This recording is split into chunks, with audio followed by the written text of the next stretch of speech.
So ever since I moved out of my family's home to go pursue my PhD in Rochester, New York, I've struggled to find the one hobby that will define my life. I'm kind of on my third one right now in terms of life hobby that defines my life.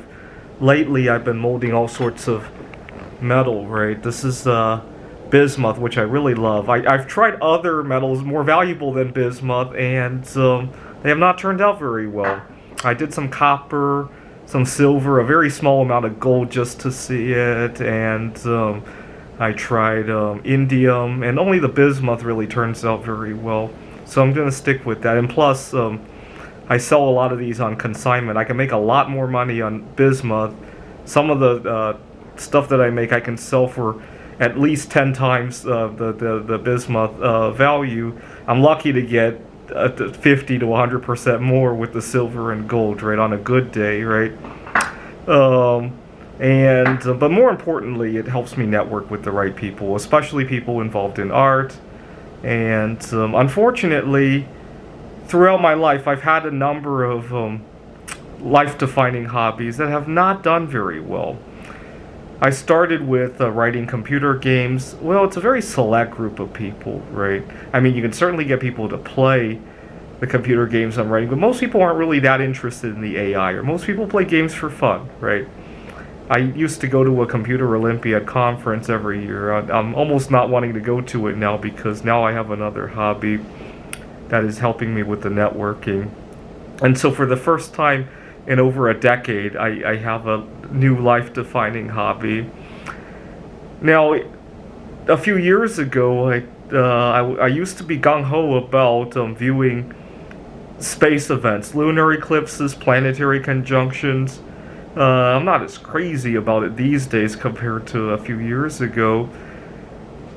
Actually, I know why I got so crazy over it. I had just broken up with a girl. What had happened was, in 2016, the game of 2048 was really popular. Everybody was scrambling to compete in the AI for that.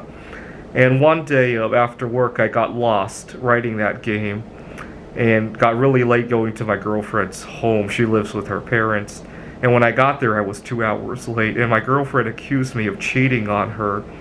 And I thought, well, this would be a great opportunity to introduce her to the game. So I said, yeah, I was cheating on you, but with a computer game. And that upset her even more.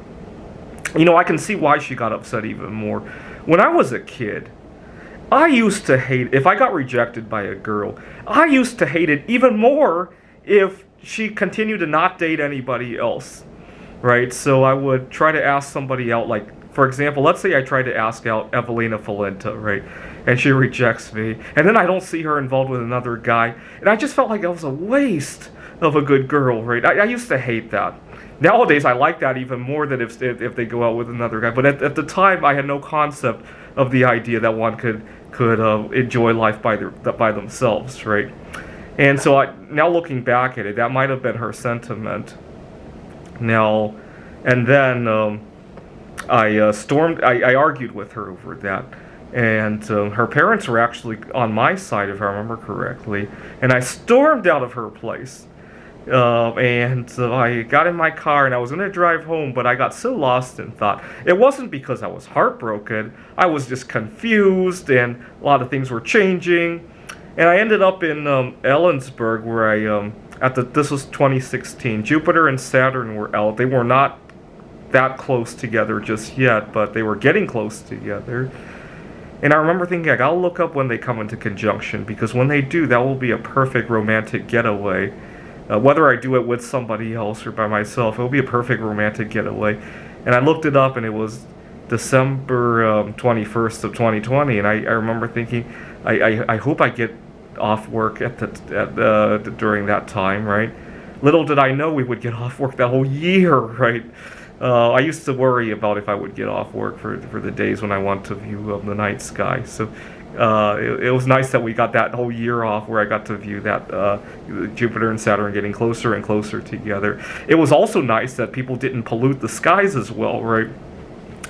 But unfortunately, a lot of times even though I feel romantic about it, it's not a very good networking tool. It's a good romance tool, and also the romance that I often enjoy from that is kind of not conventional either. So it's a mixed bag, if you will. And unfortunately, I learned from both of these hobbies, the game writing and the viewing of the night sky, that unfortunately, even though I try to network with these things, it's fraught with peril. I can't tell you how many times I've stayed up too late to write computer games, got myself in trouble at work over that, broken up in relationships over that. And as much as I like to think of it as networking with people, the truth is a lot of times I hide out at home to write computer games.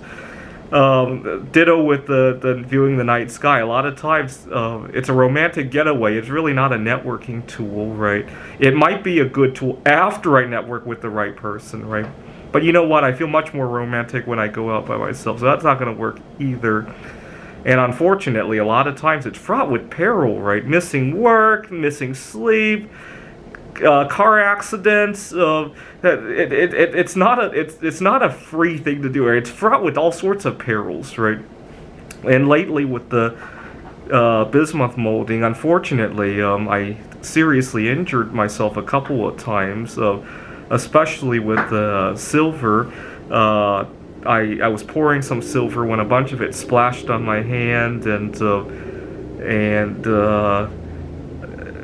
doesn't look good. I can handle being burned for a few days, but I do private tutoring, and it's very hands-on, and people get to see my injuries, and just goes to show that networking with the right people is fraught with peril. So when you make the right friend, the right connection, you need to treasure it like it were bismuth, right? Thanks for watching.